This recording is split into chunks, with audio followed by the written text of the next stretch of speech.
வெண்பருத்தி நூலெடுத்து வாய் வெடிச்ச பூவெடுத்து நான் அணிஞ்சிட தொடுத்து வச்ச நடினமான மாலை இது.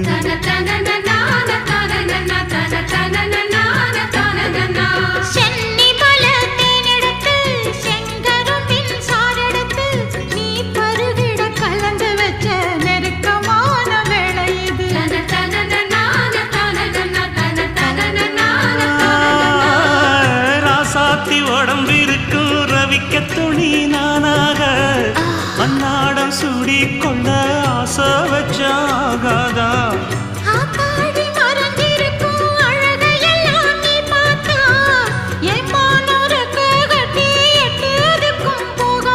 அடிச்சி சக்கரையே எட்டி நீயும் நிக்கிறியே நான் ஏங்கி ஏங்கி பார்க்கிறப்போ ராங்கி பண்ணுறியே.